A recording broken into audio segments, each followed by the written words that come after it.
नमस्कार। मैं कंचन माल आपको अपने चैनल पर फिर से स्वागत करती हूँ।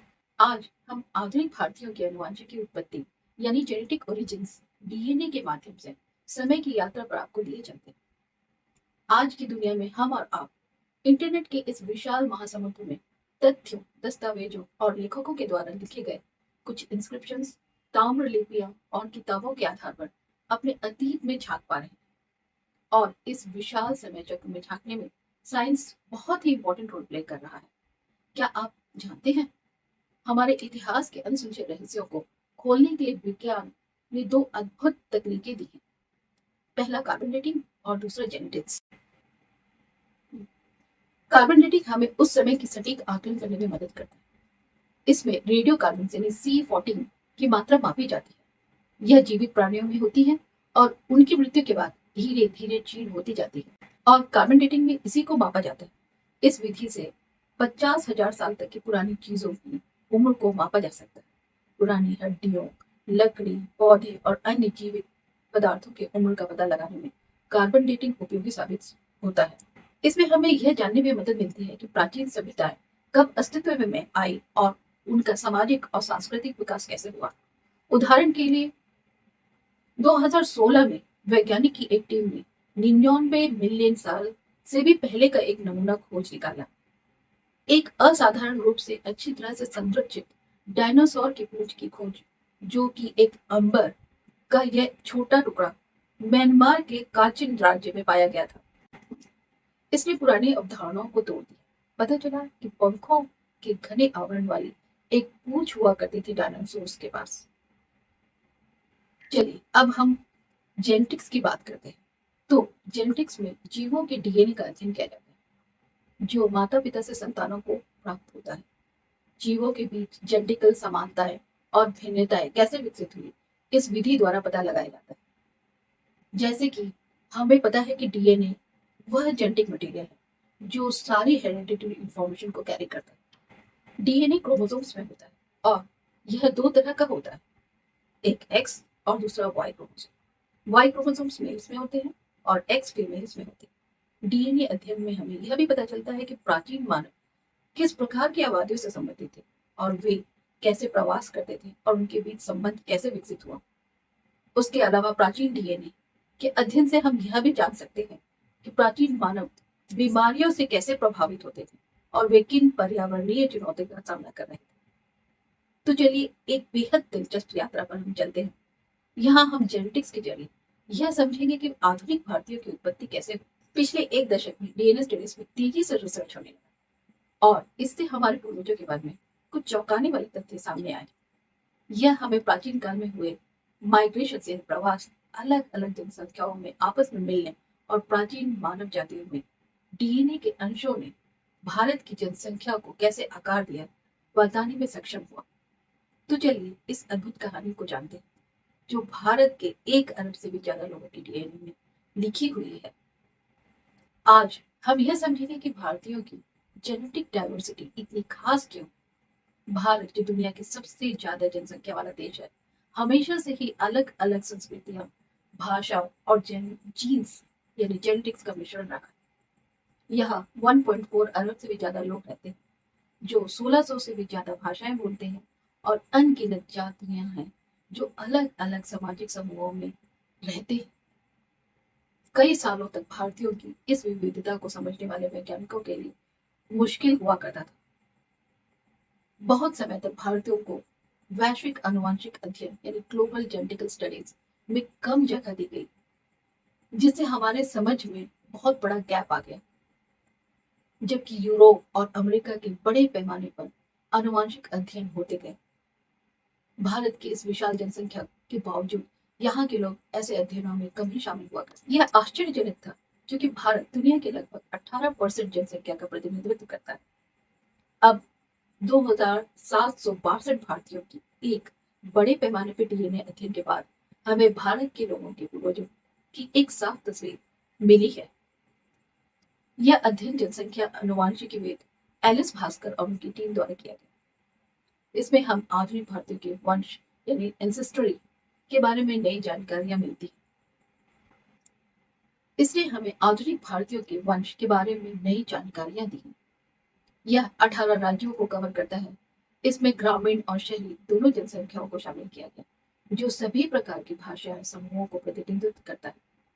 इसमें विभिन्न जनजातियां और जातीय समूहों को भी शामिल किया गया। पहली बार इस अध्ययन में हमें भारत की आनुवंशिक संरचना की एक विस्तृत तस्वीर मिल रही है। अब हम उन प्रमुख पूर्वजों के बारे में जानेंगे जिन्होंने भारतीयों की आनुवंशिक संरचना यानी जेनेटिक मेकअप में योगदान दिया। दक्षिणी एशियाई शिकारी संघ यानी indigenous south Asian Hunter gatherers group, ये भारतीय उपमहाद्वीप के सबसे प्रारंभिक निवासी थे, जो करीब 50,000 से 65,000 साल पहले अफ्रीका से निकले मानवों के पहले माइग्रेशन का हिस्सा थे। आज भी अंडमान द्वीपों में ये लोग इन प्राचीन ग्रुप से सबसे नजदीक रिश्तेदार माने जाते हैं। इनका डीएनए पूरे भारत में पाया जाता है, लेकिन दक्षिण भारतीयों में यह अधिक दिखता है। दूसरा, प्राचीन ईरानी किसान। ये किसान समुदाय से थे जो आज के ईरान के क्षेत्र से आए थे। वे 4,700 से 3,000 ईसा पूर्व के बीच भारत में आए और अपने साथ कृषि की तकनीक भी लाए। उनका प्रभाव उत्तर भारतीय के डीएनए में अधिक दिखता है। और तीसरा है स्टेपी चरवाहे, यानी ये चरवाहे पूर्वी यूरोप और मध्य एशिया के घास के मैदान से आए। ये 1900 से 1500 ईसा पूर्व के बीच भारत आए। इस प्रवास को दक्षिण एशिया में इंडो यूरोपियन भाषाओं के प्रसार से जोड़ा जाता है। इनका आनुवंशिक प्रभाव उत्तर भारतीय जनसंख्या में और कुछ उच्च जाति समूहों में अधिक स्पष्ट है। आर्कियोलॉजिस्ट के अनुसार निएंडरथल और डेनिसोवन ये दो प्राचीन मानव प्रजातियां हैं जिन्होंने आधुनिक मनुष्य यानी होमो सेपियंस के साथ हजारों साल पहले अंतर जातीय संबंध बनाए। ये अब लुप्त हो चुके हैं, लेकिन उनके आनुवंशिक निशान सभी गैर अफ्रीकी आबादी में पाया जाता है, जिसमें भारतीय भी शामिल है। हैरानी की बात यह है कि भारत में इन प्राचीन जीवों की अद्वितीय विविधता पाई जाती है, जो पहले से सोची गई तुलना में कहीं अधिक है। आइए अब जानते हैं कि आधुनिक भारतीय जनसंख्याओं का निर्माण जेनेटिक मिक्सचर से कैसे हुई। इंडियन जेनेटिक्स की कहानी विभिन्न पूर्वज समूहों के बीच व्यापक मिश्रण की ही है, जिसमें पहला इस उपमहाद्वीप यानी अफगान, पाकिस्तान, इंडिया, भूटान, नेपाल, म्यांमार, बांग्लादेश, श्रीलंका और मालदीव में स्थानीय शिकारी संग्रहों का वर्चस्व था। जब ईरानी किसान यहाँ आए तो उन्होंने भारतीय शिकारी संग्रहकर्ताओं के साथ संबंध बनाए और एक नई तरह की जेनेटिक्स रेस को जन्म दिया। बाद में स्टेपी चरवाहों के आगमन से इस जेनेटिक मिश्रण में एक और परत जुड़ गया। यह मिश्रण पूरे भारत में समान नहीं था।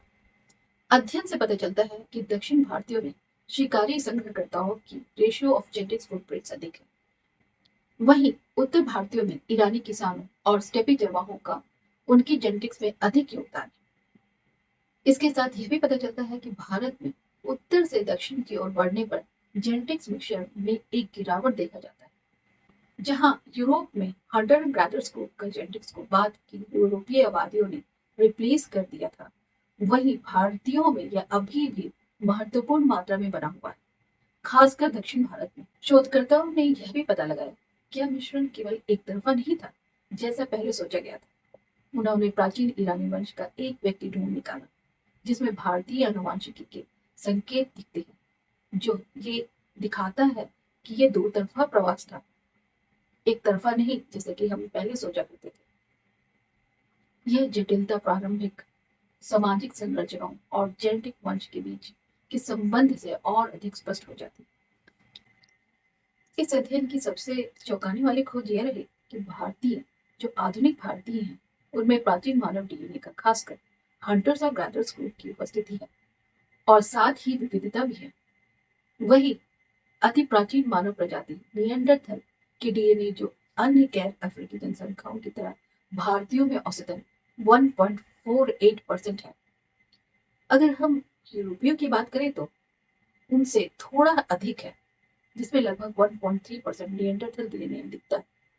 अमेरिकन में लगभग 1.4% निएंडरथल डीएनए है जो भारतीयों के समान है, लेकिन असली आश्चर्यजनक निएंडरथल डीएनए के सीक्वेंस की विविधता में भारतीयों में 90.7% ज्ञात निएंडरथल डीएनए सीक्वेंस पाया जाता है।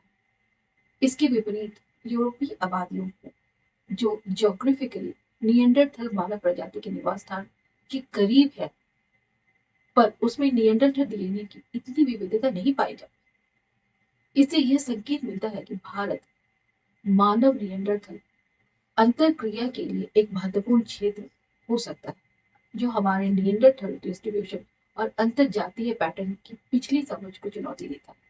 और अलग प्राचीन मानव प्रजाति डेनिसोवन के डीएनए भी भारतीयों में पाया जाता है। भारतीयों में औसतन 0.1% डेनिसोवन वंश होते हैं, लेकिन यहाँ खास बात यह है कि भारत में ज्ञात 51% डेनिसोवन सीक्वेंस अद्वितीय यानी यूनिक है। भारतीयों की तुलना में यूरोपीय लोगों में ना के बराबर डेनिसोवन वंश पाया गया। पूर्वी एशियाई देश और ओशियनिक आबादियों में डेनिसोवन वंश का उच्च अनुपात होता है। कुछ ओशियनिक समूहों में 5% तक होता है, लेकिन वे भारत में पाए जाने वाली सीक्वेंशियल डाइवर्सिटी नहीं दिखाते हैं।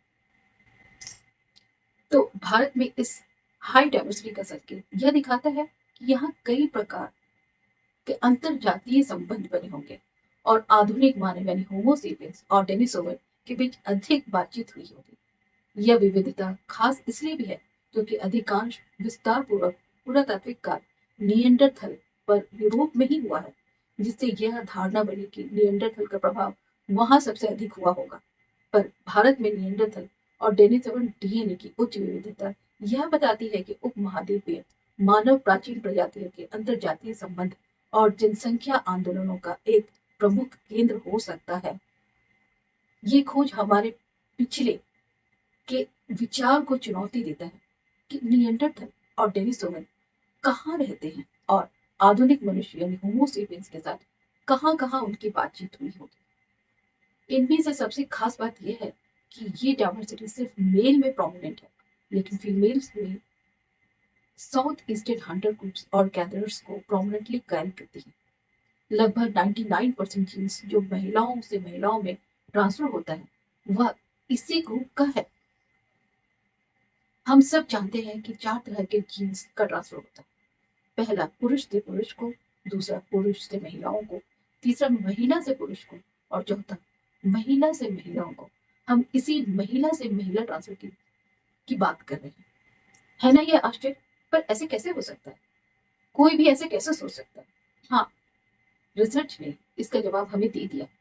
कहा गया है कि जब माइग्रेशन हुआ था तो ज्यादातर पुरुष ही यहाँ आए और महिलाएं ना के बराबर वहां से आई, और वे पुरुष जो यहाँ आए यही की महिलाओं के साथ संबंध बनाया और इसके कारण महिला से महिला में जो जीन ट्रांसफर हुआ उसमें ना के बराबर डाइवर्सिटी देखने को मिली।